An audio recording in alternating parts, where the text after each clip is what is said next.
bismillaahi raxmaani raxiim habeen wanaagsan daawadayaal qodobada wararka TV caawidin haya waxa kamida nin doonaya inuu isku qarxiyo munaasabad ahlu sunna ay ku lahaayeen Gurceel oo gacanta lagu dhigay al-shabaab oo shaaciyay magacyada xubno ay ku dileen weerar isqarxin ah oo ay ka fuliyeen magaalada Muqdisho qaramada midoobo oo balan qaaday inay soo celinaysa xiriirkii kala dhaxeeyay dawladda Soomaaliya wargeys ka soo baxa dalka Kenya oo qoray in dawladda Soomaaliya ay wado qorshe ciidanka Kenya ay kaga saarayso Soomaaliya wararka dibadda wararka TV caawidin haya waxa kamida Mareykanka iyo Koonfur Afrika oo isku maandhaafsan wasiir maaliyadeed oo hore iyo musuqmaasuq la dagaalanka Kenya oo u xubsiibtay xulafada madaxweyne Uhuru Kenyatta daawadayaal ku soo dhawaada warkaasi oo fidsan haddii aad ka mid tahay daawadayaasheena cusub ee barta YouTube-ka fadlan si aad u heshid warar iyo warbixino ku saabsan Soomaaliya caalamka rakuma barteena adigoo subscribe dhahaya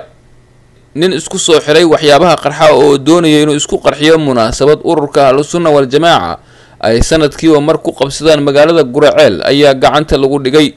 wararka ka imaanaya magaalada Gurceel ee gobolka Galgaduud ayaa waxa ay sheegayaan in ciidamada Ahlusunna wal Jamaa ay gacanta ku dhigeen nin doonaya inuu isku qarxiyo munaasabad Ahlusunna wal Jamaa ay ku lahaayeen magaalada Gurceel ninka ayaa la sheegay inuu ka soo gudbay baraha baaritaanka oo ciidamada Ahlusunna wal Jamaa ay ku baarayeen dadka ka qayb galay munaasabadaasi waxaana ninka uu gudaha u soo galay hoolka munaasabada ay ka socotay oo ay fadhiyeen madax sarsare oo ka tirsan ururka Ahlusunna wal Jamaa wuxuuna isku dayay in goobtu isku qarxiyo balse waxa uu qarxi waayay waxyaabihii qarxa ee xirnaa ninkaasi waxaana dad goobjoogyaal ay warbaahinta u sheegeen in markii uu isku dayay in jaakadii waxyaabaha qarxa ugu xirnaa uu taabto ciidamada Ahlusunna wal Jamaa ay gacanta ku dhigeen ka oo garbaduub loo xiray wararka ayaa waxay sheegeen in ciidamada Ahlusunna wal Jamaa markii ay gacanta ku dhigeen ninkan ay ka fureen waxyaabihii qarxa ee ku xirnaa isla markaana ay ka saareen goobta munaasabada ay ka socotay sawirro lagu baahiyay baraha bulshada ayaa muujinayay ciidamada Ahlusunna wal Jamaa oo ninkan ku hareeraysan isla markaana gacmaha iyo lugaha ka haya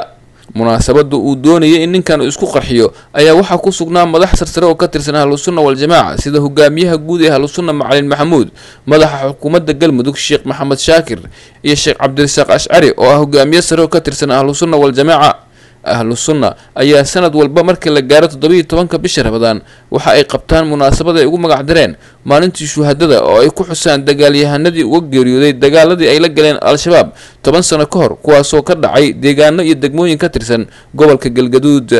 ururka al-shabaab ayaa shaaciyay magacyada xubno ay sheegeen inay ka tirsan yihiin dawladda oo ay ku dileen weerar isqarxin ah oo shalay ka dhacay magaalada Muqdisho al-shabaab ayaa shaaciyay magacyada xubno ka tirsan dawladda Soomaaliya oo ay sheegeen inay ku dileen qarax shalay barqadii ka dhacay magaalada Muqdisho ka oo qasaare kala duwan uu ka dhashay al-shabaab ayaa sheegay in qaraxa ka dhacay aagaarka taalada Jaldirka Dahsoon ay ku dhinteen kuna dhaawacmeen xildhibaano wasiirro hore iyo saraakiil ka tirsan ciidamada ammaanka dawladda Soomaaliya iyo qaar ka mid ah shaqaalaha wasaaradaha dawladda al-shabaab ayaa sheegay in weerarka ay ku dileen askar badan oo ilaalo u ahayd xildhibaano iyo mas'uuliyiin kala duwan oo ku sugnaa goobta qarax uu ka dhacay iyagoona sheegay in 5 ka mid ah ciidamo ilaalo u ahaa xildhibaanad Maryam Cariif ay ku dileen weerarkaasi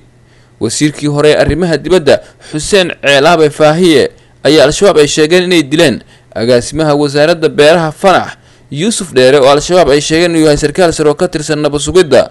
Tabane oo al-shabaabku ay shaaciyeen inuu ahaa agaasimaha wasaaradda qorsheynta iyo Faadumo Cali Raage oo ahay sarkaalad sare iyo saygeeda ayaa ururka al-shabaab ay sheegeen inay ku dileen weerarkaasi isqarxinta ah ee ka dhacay agagaarka godka Jilacow ee magaalada Muqdisho ururka al-shabaab waxa sidoo kale war ay soo saareen ay ku sheegeen in weerarkaasi isqarxinta ah oo ay ka fuliyeen Muqdisho ay ku dhaawaceen xildhibaano ka tirsan baarlamaanka Soomaaliya al-shabaab ayaa shaaciyay magacyada 3 xildhibaan oo ka tirsan baarlamaanka Soomaaliya kuwaas oo ay sheegeen inay ku dhaawaceen weerarkaasi xildhibaan Axmed Ismaaciil Shabeel xildhibaanad Saynab Maxamed Caamir iyo xildhibaanad Maryam Cariif ayaa ururka al-shabaab ay sheegeen in weerarkaasi isqarxinta ah oo ay ka fuliyeen Muqdisho ay ku dhaawaceen weerarka isqarxinta ah oo mas'uuliyadiisa ay sheegteen ururka al-shabaab ee ka dhacay shalay Muqdisho ayaa wax uu noqonayaa weerarkii ugu qasaaraha badnaa tan iyo bisha Ramadaan ee ka dhacay magaalada Muqdisho ka oo mas'uuliyadiisa si cad u sheegtaan ururka al-shabaab iyadoo dawladda Soomaaliya ay sheegtay in qaraxaasi laga hortagay oo ciidamada ammaanka ay fashiliyeen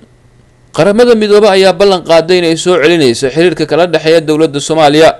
howlgalka qaramada midoobe ee Soomaaliya ayaa sheegay inay soo celinayaan xiriirka kala dhaxeeya dawladda federaalka ee Soomaaliya ka oo istaagay bilowgii sanadkan kadib markii dawladda Soomaaliya dalka ay ka saartay wakiilkii u qaabishanaa qaramada midoobe Soomaaliya Risonda Senega oo ah ku-xigeenka Nicholas Haysom ayaa sheegay in howlgalku uu hadda ku howlan yahay dib u ambaqaadida howlihiisa Soomaaliya kadib markii ay kulan yeesheen isaga iyo ra'iisul wasaaraha Soomaaliya. Senega oo ka hadlay golaha ammaanka ee qaramada midoobay ayaa sheegay in xiriirka dowladda federaalka ee Soomaaliya ee qaramada midoobay uu hadda ka roon yahay sidii uu ahaa bilowgii sanadkan. waxaa kaloo uu sheegay in booqashada Di Carlo oo ah madaxa siyaasadda xogayaha guud ee qaramada midoobay ay ku tagtay Muqdisho ay wax badan ka bedeshay xiriirka dowladda Soomaaliya iyo qaramada midoobay. Mr. Senega ayaa waxa uu xusay in caqabado badan ay weli jidka yaalaan kuwa oo lagu ogaan karo halka xaalku uu noqdo. waxaa kaloo intaa uu ku daray in ra'iisul wasaaraha Soomaaliya uu u ballan qaaday in uu si wanaagsan ula shaqeynayo wakiilka cusub ee qaramada midoobay u magacaawday Soomaaliya. wargeyska The Star ee ka soo baxa dalka Kenya ayaa waxa uu qoray in dowladda Soomaaliya ay wado qorshe ciidamada Kenya looga saarayo Soomaaliya isla markaana lagu bedelayo ciidamo Ethiopian ah iyo kuwa Eritrea. The Star oo ka mid ah wargeysyada ugu caansan dalka Kenya ayaa wax ka qoray qorshe dowladda Soomaaliya ay damacsan tahay oo ku aadan sidii ciidamada Kenya looga saari lahaa Soomaaliya iyadoo qorshahaasi ay taageerayaan dalal dhowr ah. wargeyska ayaa sheegay in heshiiskii saddex geesoodka ah ee dhexmaray Soomaaliya, Ethiopia iyo Eritrea uu ahaa sidii ciidamo ka socda dalalkaasi oo aan qayb ka ahayn waajibka howlgalka AMISOM loo keeni lahaa Soomaaliya. The Star ayaa yiri madaxweyne Farmaajo si cad uma sheegin inuu ka xun yahay Kenya, balse qaar ka mid ah warbaahinta ayaa qoraya in saraakiisha sarsare ee dowladda ay wada hadallo kula jiraan dowladaha Turkiga, Qatar, Ethiopia iyo Eritrea si ay u taageeraan dhaqdhaqaaqyada military si Jubbaland lagula wareego ciidamada Kenya. Fahad Yaasiin ayaa hogaaminaya wadaxaajoodkaasi sida wargeysku uu yiri. Fahad Yaasiin oo ah madaxa sirdoonka Soomaaliya ayaa hogaaminaya wadaxaajoodka kooxda. wuxuu haystaa Fahad baasaboor Kenya. laamaha ammaanka Kenya waxa ay sheegeen inuu u adeegsado si uu u kala safro caalamka baasaboorkaasi. dagaalka ka dhanka ah kheyraadka ay wadaan hogaamiyaasha Soomaalida ayaa ka dhigay in Qatar ay soo wajahdo danaha Kenya iyadoo baarlamaanka Soomaaliya uu gadaal ka riixaya sidii ciidamada Kenya looga saari lahaa Soomaaliya. khilaafka diblomaasiyadeed ee u dhaxeeya Soomaaliya iyo Kenya ayaa sii xoogeysanaya iyadoo Kenya ay doonayso dhulbadeedka lagu murunsan yahay ay Soomaaliya leedahay in ay la wareegto ka hor go'aanka maxkamadda caalamiga ee Hague oo la filayo in Kenya ay guuldarro kala kulanto. wararka dibadda wararka TV caawa idin hayna daawadayaal waxaa ka mid ah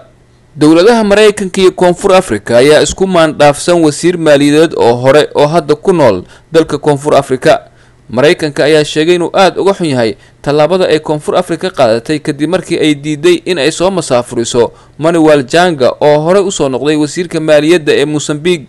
Mareykanka ayaa rabay in ninkaasi uu soo taago maxkamad si loogu ogo dacwado musuqmaasuq la xiriira. Janga ayaa lagu xiray Koonfur Afrika bishii December iyadoo la fulinayo dalab ka yimid Mareykanka oo ku eedeeyay ninkan in uu fuliyay qorshe $2 milyan